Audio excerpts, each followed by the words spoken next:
Was, I guess your only dealings with Junkyard Dog would have been in Mid-South, when you were in Mid-South? Yeah. Can you talk about the whole situation of how you were brought into Mid-South and the talent exchange that happened at that time?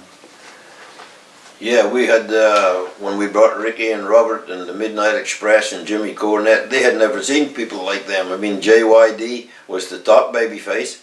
Before that, for 10 years or 15 years, was Bill Watts. And look at the size of them guys. And then Jim Duggan, Hacksaw Butch Reed.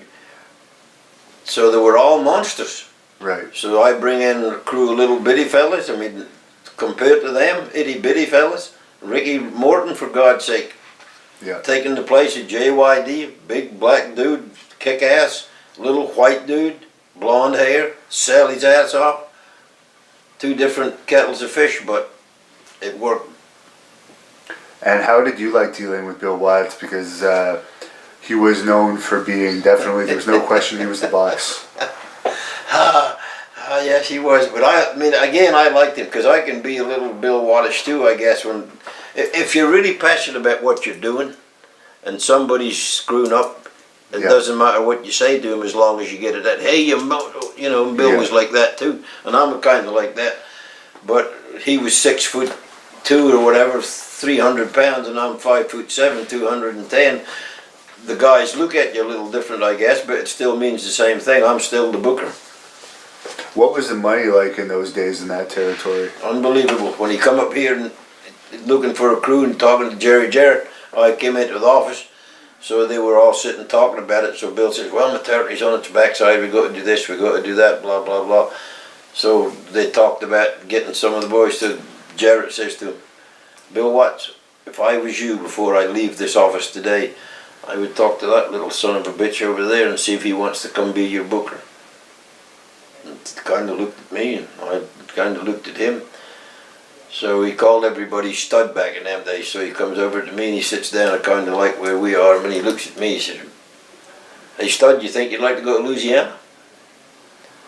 I said, well, yeah. He said, be the booker, work in the office? Yeah. He said, no, this is 1983. He says, I will guarantee you don't have a week below $3,000. Every week, $3,000. 4 3s is 12. 12 grand a month. You know, I mean, the thing. So he said, yeah. He said, that'll be your worst week. 3 grand be the worst week. So what are you going to say? No. Yeah, even today that's good money. Even today, yeah. So this is 83, so what do you... So, that'd be like 5,000. Yeah, and I'm the boss, the pencil. Yeah, I'll be there. I'll have the crew put together tonight.